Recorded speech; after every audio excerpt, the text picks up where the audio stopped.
இதுதான் சேப்பக்கிழங்கு. இதில் நம்ம வறுவல் ரெசிபி செய்ய போகிறோம்.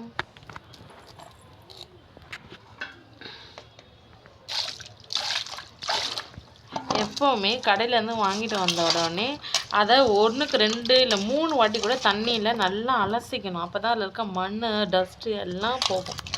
சரிங்களா?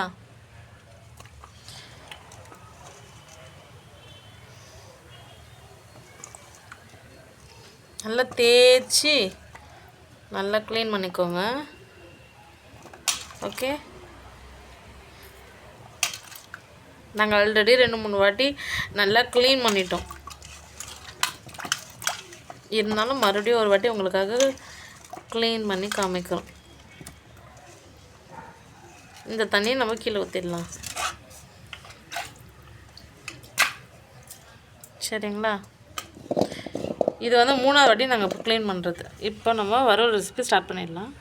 ஃப்ரெண்ட்ஸ், இந்த வறுவல் ரெசிபி இருக்கிறதுலையே ரொம்ப ரொம்ப ஈஸியான ரெசிபி. ரொம்ப ஈஸியாக செஞ்சிடலாம், ரொம்ப ஃபாஸ்ட் அண்ட் குயிக்காக செஞ்சிடலாம். இப்போ மறுபடியும் என்ன பண்ணுறோம், ஒரு கடாயில் தண்ணியை ஊற்றிட்டு சேப்பக்கிழங்கு மொத்தத்தையும் மூழ்க வச்சிட்டோம்.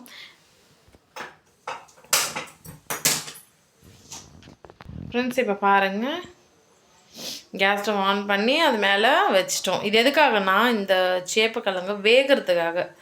ஸோ ஒரு 15 மினிட்ஸ் கண்டிப்பாக ஆகும். 15 நிமிஷம். சரிங்களா? அப்படியே விட்டுடுங்க. 15 மினிட்ஸில் வெந்ததுக்கப்புறம் தோலெல்லாம் உரித்து நம்ம ஸ்லைசஸ் வந்து கட் பண்ணிக்கலாம். ஹலோ ஃப்ரெண்ட்ஸ், இப்போ பாருங்கள், 15 நிமிஷம் அப்படியே விட்டுட்டோம். அது நல்லா வெந்துடுச்சு இப்போ காய். சரிங்களா? இப்போது கேஸ் ஸ்டவ் ஆஃப் பண்ணிடலாம். ஆஃப் பண்ணிவிட்டு நம்ம சேப்பக்கிழங்கோட தோலை உரிக்கலாம்.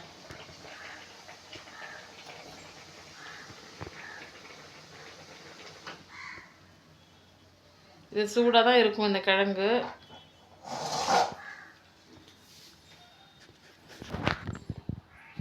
தண்ணியை எடுத்துடலாம். பார்த்துருங்க, இல்லைனா வந்து காயெல்லாம் கீழே கொட்டிக்கும். ஃப்ரெண்ட்ஸ், இது வந்து ரொம்ப சூடாக இருக்கும். ஏன்னா இப்போ தானே நம்ம வந்து இது காயை வேக வச்சோம். அதனால் ஒரு 5 நிமிஷம் அப்படியே விட்டுடலாம். ஸோ ஆறினதுக்கப்புறம் நம்ம டக்கு டக்குன்னு என்ன பண்ணலான்னா, அந்த தோலெல்லாம் வந்து உரிச்சிட்டு கட் பண்ணிடலாம். ஸோ இது சீக்கிரமாக வந்து ஆறணும் இல்லையா? அதனால் நம்ம என்ன பண்ணலாம், லைட்டாக அது மேலே தண்ணி ஊற்றி வச்சுருக்கோம். ஸோ டக்குன்னு சூடெல்லாம் தணிஞ்சிரும் அதுக்காக. ஸோ ஆஃப்டர் 5 மினிட்ஸ் தோலை உரிக்க ஆரம்பிச்சிடலாம். ஹலோ ஃப்ரெண்ட்ஸ், இப்போ பாருங்கள், நாங்கள் சூப்பராக சேப்பக்கிழங்கோட தோலை உரித்து தனியாக ஒரு தட்டில் வச்சிட்டோம்.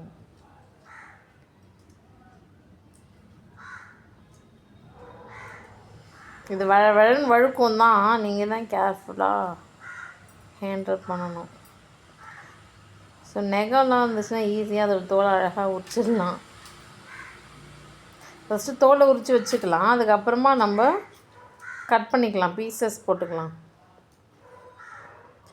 சேப்பக்கிழங்கு வறுவல் ரெசிபி வந்து எல்லாருக்கும் ரொம்ப ரொம்ப பிடிக்கும். சில்ட்ரன்ஸ், பெரியவங்க, அப்படி எல்லாருக்குமே ரொம்ப ரொம்ப பிடிக்கும். இது ரசம் சாதம், கீரை சாதம், வெந்தய குழம்பு, அப்புறம் எல்லாத்துக்குமே நல்லாயிருக்கும் இந்த தொட்டுக்கிட்டு சாப்பிட்றதுக்கு. இந்த வறுவல், சேப்பக்கிழங்கு வறுவல். இதோட ப்ரைஸ் என்ன தெரியுமா? மார்க்கெட் ப்ரைஸு இது வந்து 250 கிராம்ஸ், 1/4 கிலோ 7 ருபீஸ், 7 ரூபாய்க்கு சேல்ஸ் பண்ணுறாங்க 1/4 கிலோ. இது ஒரு சில டைம்லாம் வந்து பார்த்திங்கன்னா 10 ரூபா கூட சேல்ஸ் பண்ணுவாங்க. ஏன்னா ரேட்டுன்றது ஒரே மாதிரி இருக்காது, ஒரு ஒரு நாளைக்கு ஒரு ஒரு ரேட்டு.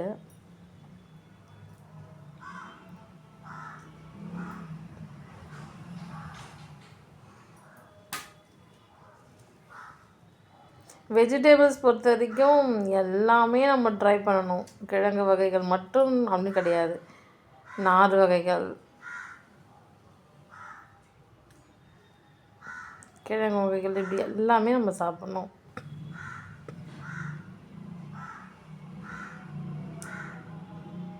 ஒரு ஒரு காயில் ஒரு ஒரு பெனிஃபிட்ஸ், ஒரு ஒரு சத்து இருக்குது. ஸோ எதுவுமே ஸ்கிப் பண்ணக்கூடாது.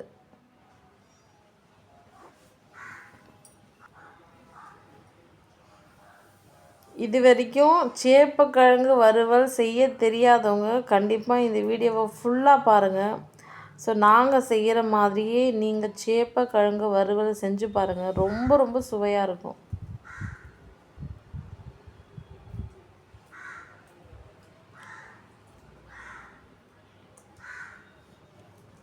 இது தோடு உரிக்கிறதுக்கு தான் கொஞ்சம் நேரம் ஆகும். செய்யறதுக்கெலாம் ஈஸியாக ஃபாஸ்ட்டாக செஞ்சிடலாம். இது ரொம்ப வழவழப்பு தன்மை கொண்டதுனால நமக்கு உரிக்கிறதுக்கு கொஞ்சம் டைம் ஆகுது.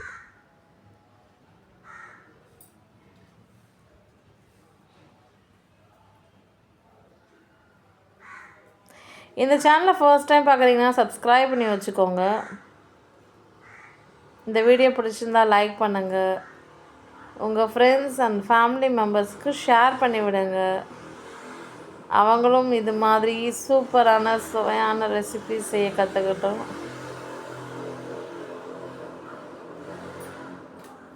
நாங்கள் செய்கிற இந்த மெத்தடில் நீங்களும் உங்கள் வீட்டில் சமைச்சு பார்த்துட்டு எப்படி இருந்துச்சுன்னு எனக்கு கமெண்ட் செக்ஷனில் கமெண்ட் பண்ணுங்கள்.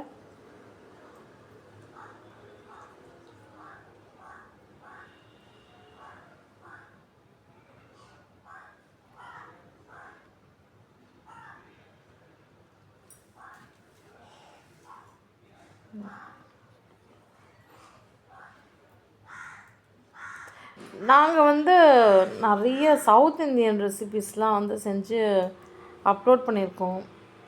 வெஜிடேரியன் ரெசிபீஸ், நான் வெஜிடேரியன் ரெசிபீஸ், ஸ்வீட்டு, ஸ்நாக்ஸு அப்படி எல்லாமே இப்போ அப்லோட் பண்ணியிருக்கோம். நீங்கள் டைம் இருக்கும்போதே உங்களுக்கு டைம் கிடைக்கும் போதெல்லாம் பாருங்கள், எல்லாமே பாருங்கள். உங்களுக்கு ரொம்ப யூஸ்ஃபுல்லான இன்ஃபர்மேஷன்ஸ்லாம் கொடுத்துருக்கோம்.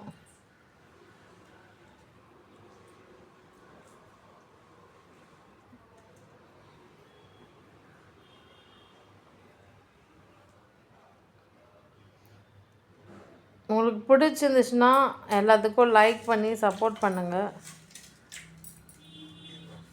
வாங்க இப்போ நம்ம பீசஸ் கட் பண்ணிக்கலாம். சரிங்களா? இங்கே பாருங்கள், சூப்பராக அழகாக தோலை உரித்து ரெடியாக எடுத்து வச்சாச்சு.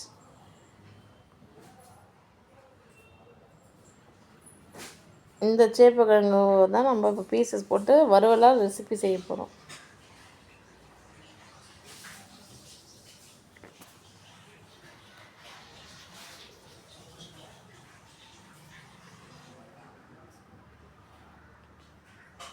ஃப்ரெண்ட்ஸு, நீங்கள் அருவாமனையில் அரிஞ்சாலும் சரி, இல்லை நைஃப் வச்சு கட் பண்ணாலும் சரி, உங்களுக்கு பிடிச்ச சைஸில் சின்னதாகவோ மீடியாவோ பெருசாவோ நீங்கள் பீசஸ் கட் பண்ணிக்கோங்க.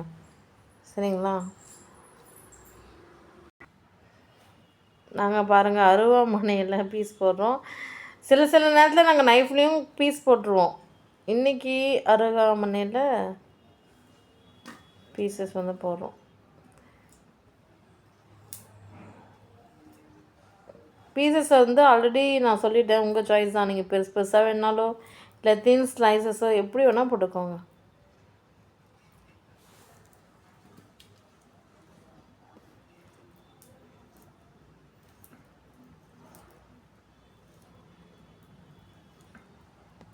உங்களுக்கு வேறு ஏதாச்சும் ரெசிபீஸ் நாங்கள் செஞ்சு காமிக்கணும்னு நீங்கள் நினச்சாலும் எனக்கு கமெண்ட் செக்ஷனில் கமெண்ட் பண்ணுங்கள். உங்களுக்காக அந்த ரெசிப்பியும் நாங்கள் செஞ்சு காமிக்கிறோம்.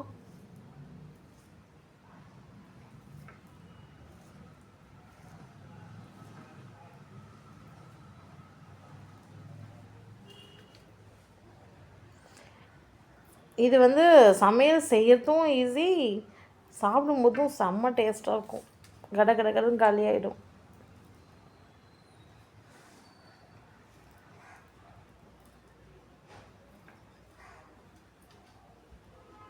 ஸோ குயிக்காக ஒரு சைட் டிஷ் ரெசிபி செய்யணும்னு நினச்சிங்கன்னா இந்த சேப்பக்கிழங்கு வறுவலை செஞ்சிடலாம்.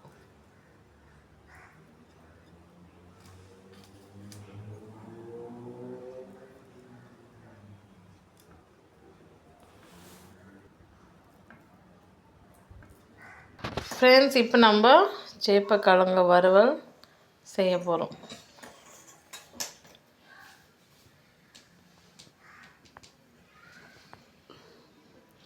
ஸோ இந்த காய் மேலே உப்பு சால்ட்டை தூவி விட்டுக்கலாம்.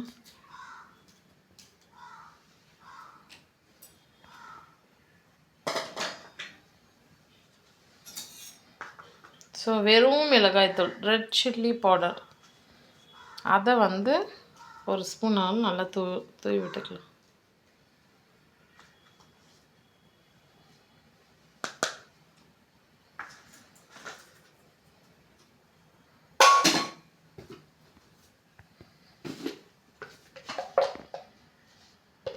ஸோ நெக்ஸ்ட் வந்து பார்த்திங்கன்னா, நம்ம வீட்டில் அரைச்சி வச்ச மிளகாய்த்தூள் இருக்கும்ல, அது வந்து ஒரு 1/2 ஸ்பூன் தூவி விட்டுக்கலாம். ஸோ இதெல்லாம் தூவி ரெடியாக இருக்குது ஃப்ரெண்ட்ஸ். இப்போ கேஸ் ஸ்டவ் ஆன் பண்ணிக்கலாம்.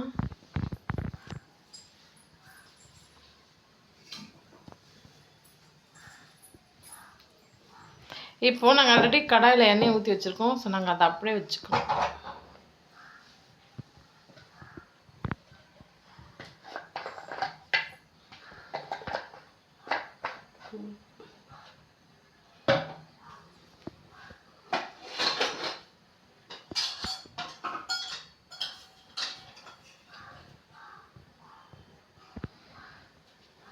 இப்போ எண்ணெய் சூடாயிடுச்சு, கடுகு போட்டுக்கலாம்.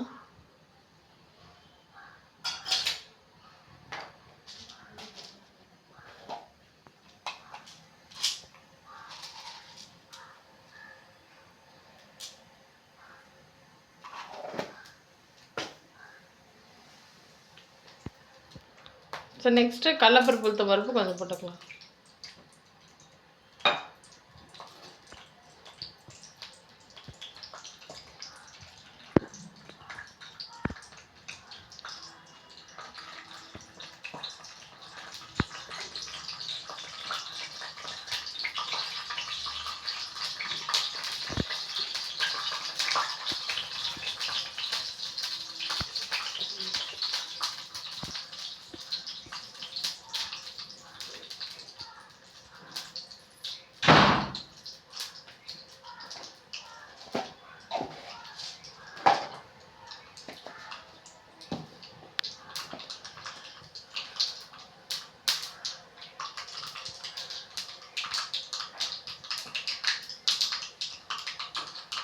நம்ம போட்ட அந்த கடுகு, உளுத்தம்பருப்பு, கடலப்பருப்பு எல்லாம் நல்லா புரியுது. இப்போ நம்ம ஆல்ரெடி தட்டில் எடுத்து வச்சுருந்தோம்ல, அதை அப்படியே போட்டுக்கலாம்.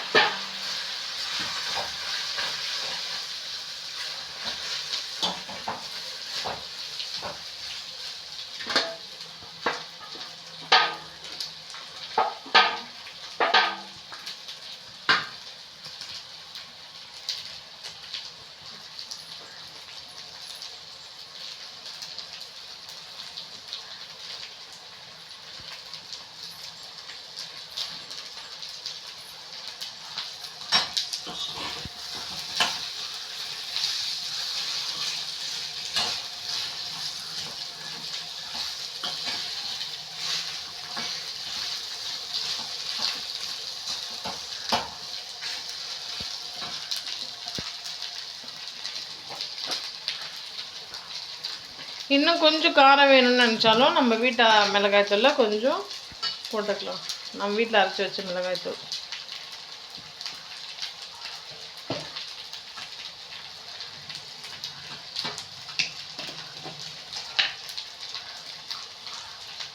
இப்போது இந்த மசாலா பவுடர் இருக்குது, அதை நாங்கள் ஃபுல்லாக தூக்கி விட்டுக்கிறோம். இது வந்து என்னதுன்னா, உளுத்தம்பருப்பு, கடலப்பருப்பு, காஞ்ச மிளகாய், அது மூணுத்தையும் நாங்கள் மிக்சியில் போட்டு பவுடர் ஆக்கி வச்சுருந்தோம். இந்த மசாலா பவுடரு அதை வந்து இது மாதிரி வறுவல் ரெசிபி மேலே லாஸ்ட்டாக ஃபைனலாக தூவி விட்டுக்கிட்டோன்னா நல்லா அருமையாக இருக்கும் நம்ம செய்கிற சேப்பக்கிழங்கு வறுவல் ரெசிபி.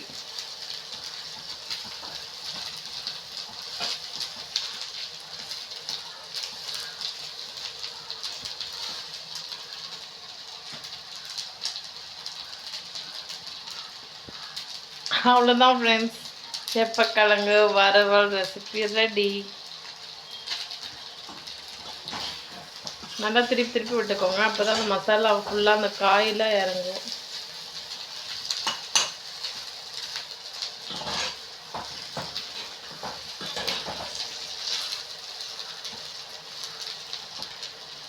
எவ்வளோ ஈஸி பார்த்துட்டிங்களா சமைக்கிறதுக்கு.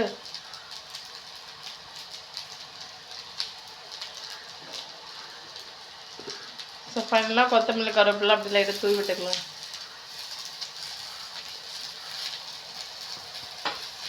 சேப்பக்கிழங்கு வறுவல் ரெசிபி ரெடி.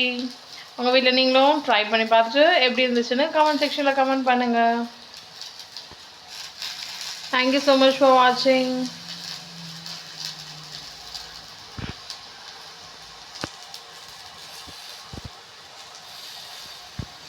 இந்த சேனலை சப்ஸ்கிரைப் பண்ணிக்கோங்க. அப்படியே இந்த வீடியோக்கு ஒரு லைக் பண்ணிவிடுங்க. தேங்க்யூ.